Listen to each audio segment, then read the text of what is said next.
Hi, everyone. Welcome to GZERO World. I'm Ian Bremmer, and today I focus on data, privacy, and how coronavirus is changing the world for both. To help me, a woman Politico named one of the savviest legislators on digital issues, former EU Parliament member Marietje Schaake.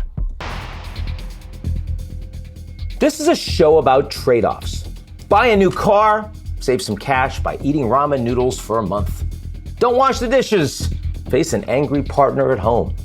With coronavirus, same difference, just higher stakes. If you can't work remotely, you risk infection by going to work. If you don't go to work, you risk losing your job. And there are even bigger trade-offs that alter our lives after this pandemic is gone. Enter the tech giants. After years of downplaying data collection, big tech is flaunting its prowess in flattening the curve. Google and Facebook are forecasting the spread by tracking the movements of its users. Google has also partnered with Apple to monitor the infected. Location history and infection rates are just the beginning. There's all the data from screenings, purchase histories, facial recognition, and personal habits and interests. It could all be used to keep society safer. In China, residents are issued personal QR codes, of course they are, which determines whether they pose a contagion risk. It dictates where they can go, and it sends personal data to the authorities. In the United States, there is no such system, but attitudes are changing. A recent survey found 1 in 4 Americans have an improved view of the tech industry since the outbreak, and 8 in 10 favor surveilling the infected, even if it violates their privacy. And there's your trade-off, safety versus civil liberty. This isn't the first time that's happened. 1861, America was embroiled in civil war, and a man named John Merriman was arrested for seeking to obstruct Union troops. Lincoln suspended his constitutional right to trial in a sweeping move he considered necessary to quell dissent, greatly expanding the powers of the presidency. 1918, during another pandemic, Woodrow Wilson signed into law the Sedition Act. That made it a crime to print or even utter anything that could be considered disloyal to the American government. Nearly 900 people were convicted, some after expressing concerns about what the government was doing to fight the virus. September 11, 2001, the terrorist attacks ushered in a national security overhaul, including sweeping powers of surveillance and extraordinary renditions and interrogations. The legacies remain today. Emergency measures can have lasting effects, far longer than the crisis itself. And once policies are enacted, the precedent is set, even if the response is anything but uniform. Historically, in the U.S., the work of safeguarding privacy has been messy. States can set their own rules, and enforcement depends on who's in office. In Europe, there's a bit more consistency, with residents wielding greater control over how their data is used. And with the virus now changing the rules, the stakes are high. Few know that better than former EU Parliament member Marietje Schaake. For context, our conversation was taped just after coronavirus pandemic took hold. Marietje Schaake is the International Policy Director of Stanford University's Cyber Policy Center. Welcome to GZERO World. We're talking today about data. Explain what data means in terms of power and wealth in society today. Well, data is a raw ingredient that you can do so many things with. You can deploy it to common causes, to the public interest, to the public good, to make, for example, government more accountable, or to create more transparency, more insights into processes that impact all people. But what we see more and more of is, of course, the hoarding and the harvesting and the collecting of data by big companies, which then use it for all kinds of purposes, which benefits a handful of companies but doesn't contribute to the common good. So it's a good that you can really create all kinds of outcomes with. I think about globalization and the fact that that's created so much wealth, but has also created a lot of inequality. Yes. Is data doing the same thing? Yes. Some people say data is the new oil. I've also heard data is the new CO2. And I think that's an interesting way to look at it. It's also causing a lot of damage. You mentioned that corporations are doing this hoarding. Are governments doing the hoarding too? It depends. Intelligence services are obviously very interested in knowing more and more details about what people do, and the ability to gain access to critical data for them at any moment that they wish. I think there's a huge variety in the way in which governments are using data, collecting data, and deploying it for better governance as well, which is a way for better service delivery. But it much depends on the capabilities of governments, the level of innovation in countries, the vision that they have for their own service delivery. So I think you cannot really make a blanket statement about how governments use data. It also very much depends on their governance model, their philosophy. Are they a democracy where they believe that government serves the people and that government is accountable to the people? Or are we looking at authoritarian regimes that are using data for control, for top-down repression, and for their own interests? So here in the United States, how would you grade the US government, both in terms of their orientation towards data, but also towards the corporations that have so much of it? I would say, generally, the belief in the United States that the private sector can solve most problems is very visible also in the way that government works. So governments rely on companies to provide elementary services like the software that governments run on, the services that they deploy are often also privatized. So I would say that there's little ability in the bureaucracy of the US government to actually, themselves work with data. I mean, look at the whole question of elections. It's an election year. People are very focused on the resilience and the security of election systems. It doesn't just depend on governments. It also depends on private companies that have been engaged. And the question, I think, is where is the responsibility and accountability when governments are providing services while they rely on private companies? And are there weaknesses in that system that are unacceptable that have to be addressed? If we think that the US government has been providing an awful lot of trust to the private sector to get things done, and these private sector companies they're very robust. They're now the largest in the US economy, in many cases the largest in the world. Yes. How have they done as caretakers of consumer data?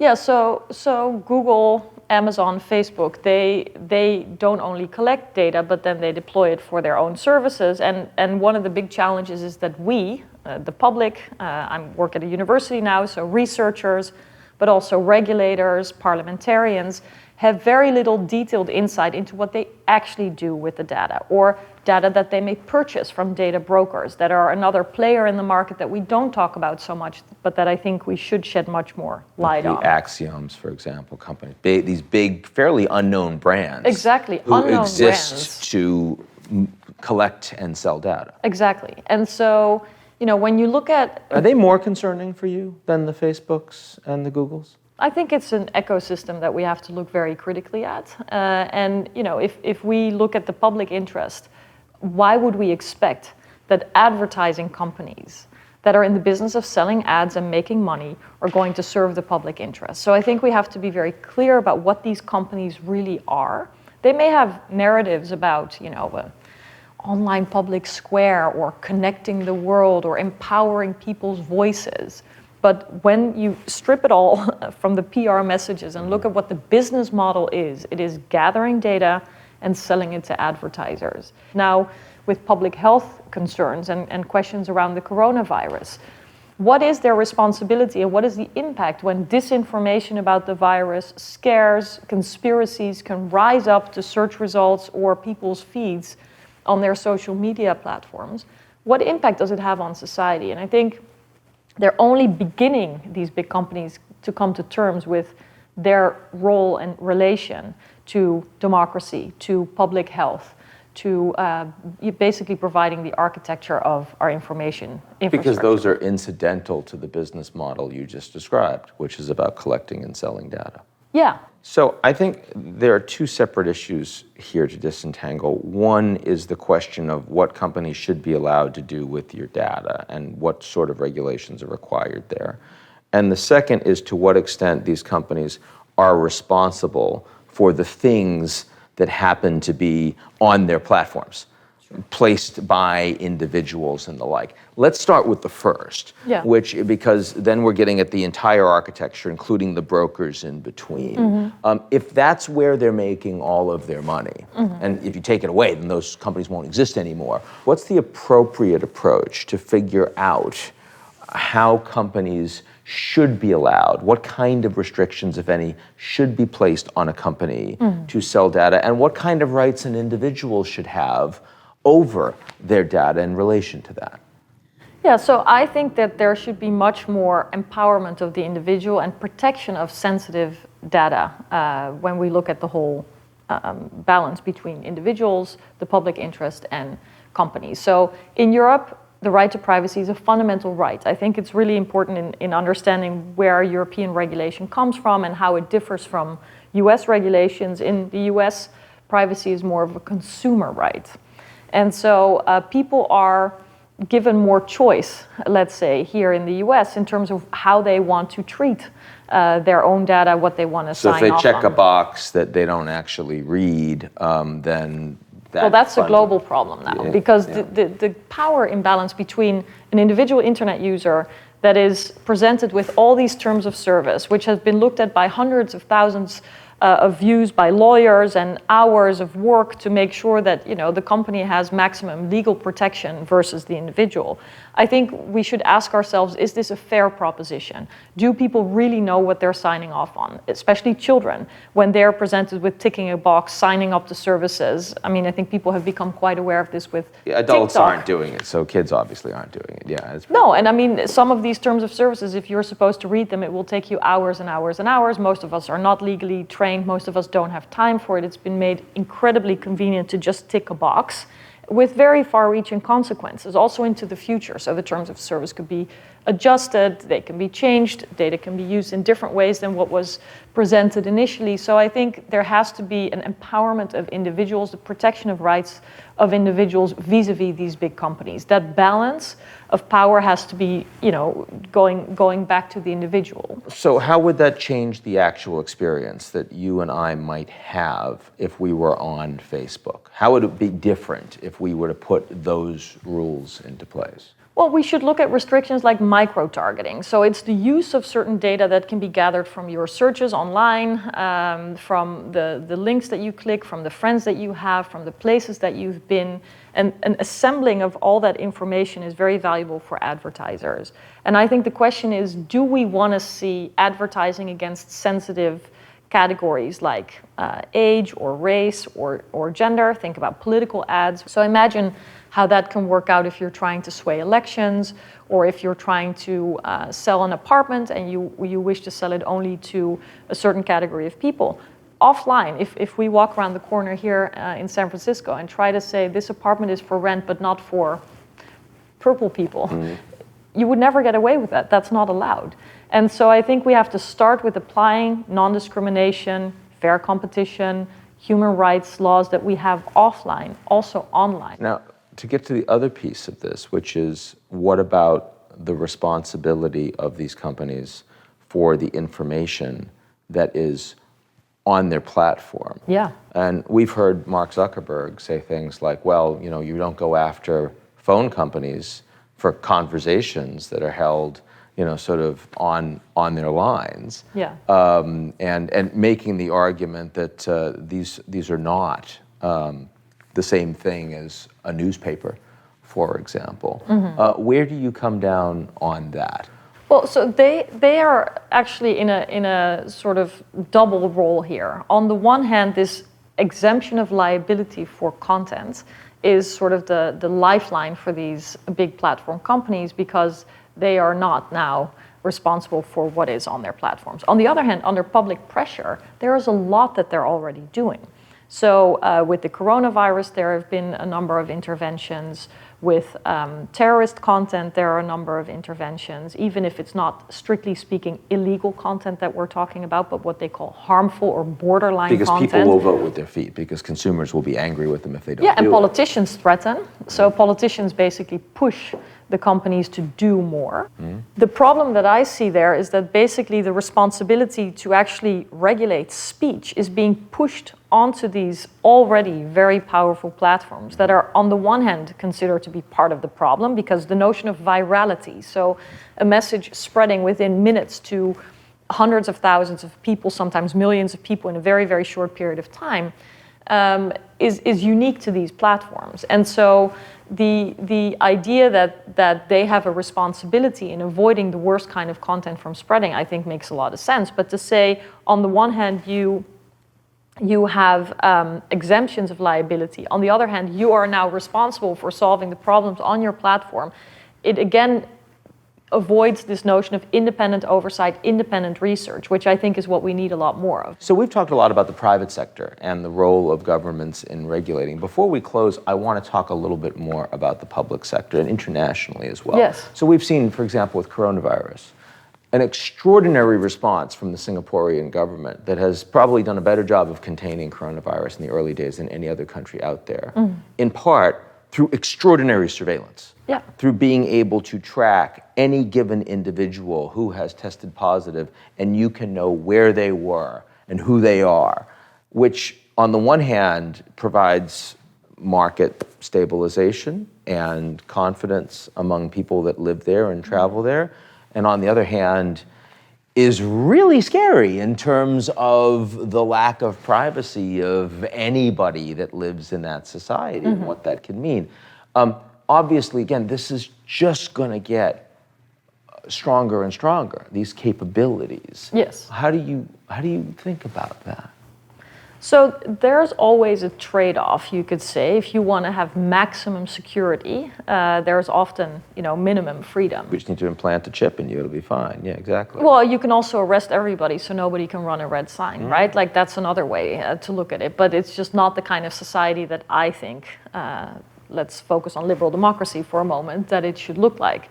And I think we don't know all of the effects of a surveillance state. I mean, in China, where the coronavirus originated, I think there is a real case to be looked at whether the censorship and the systematic lack of freedom of expression and concern that people have to speak their minds may not have actually led to the spreading of the virus, because the concerned doctors were not heard. People did not feel free to speak out.